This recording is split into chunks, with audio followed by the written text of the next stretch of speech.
আজহা শব্দের অর্থ কুরবানি। ঈদুল আজহা অর্থ কুরবানির আনন্দ। আল্লাহ বলেন, অতঃপর আমি তাকে এক স্থির বুদ্ধি পুত্রের সুসংবাদ দিলাম। অতঃপর সে যখন তার পিতার সঙ্গে কাজ করার মতো বয়সে উপনীত হল, তখন ইব্রাহিম বলল, বৎস, আমি স্বপ্নে দেখেছি যে তোমাকে আমি জবাহ করছি। এখন তোমার অভিমত কি? সে বলল, হে আমার পিতা, আপনি যা আদিষ্ট হয়েছেন তাই করুন। আল্লাহর ইচ্ছায় আপনি আমাকে ধৈর্যশীল পাবেন। যখন তারা উভয় আনুগত্য প্রকাশ করল এবং ইব্রাহিম তার পুত্রকে কাত করে শায়িত করল, তখন আমি তাকে আহ্বান করে বললাম, হে ইব্রাহিম, তুমি তো স্বপ্নাদেশ সত্যই পালন করলে। এভাবেই আমি সৎকর্মপরায়ণদেরকে পুরস্কৃত করে থাকি।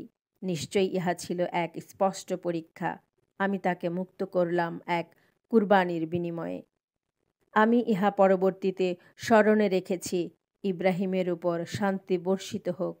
এভাবে আমি সৎকর্মপরায়ণদেরকে পুরস্কৃত করে থাকি। সূরা সাফফাত আয়াত ১০১ থেকে ১১০। আদমের দুই পুত্রের বৃত্তান্ত তুমি তাদেরকে যথাযথভাবে শোনাও। যখন তারা উভয় কুরবানি করেছিল, তখন একজনের কুরবানি কবুল হলো এবং অন্যজনের কবুল হলো না। সে বলল, আমি তোমাকে হত্যা করবই।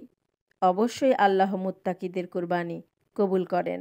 সূরা মাইদা আয়াত ২৭। রাসূলুল্লাহ সাল্লাল্লাহু আলাইহি ওয়াসাল্লাম বলেছেন, যে ব্যক্তি সামর্থ্য থাকা সত্ত্বেও কুরবানি করে না, সে যেন আমাদের ঈদের মাঠের কাছেও আসে না।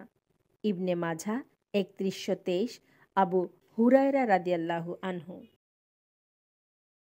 রাসূলুল্লাহ সাল্লাল্লাহু আলাইহি ওয়াসাল্লাম বলেছেন, যখন জিলহজ মাসের চাঁদের প্রথম 10 দিন উপস্থিত হয় আর কারো নিকট কুরবানির পশু থাকে যা সে জবাহ করার নিয়ত রাখে, তাহলে সে যেন কুরবানি করার আগ পর্যন্ত তার চুল না ছাঁটে এবং নখ না কাটে।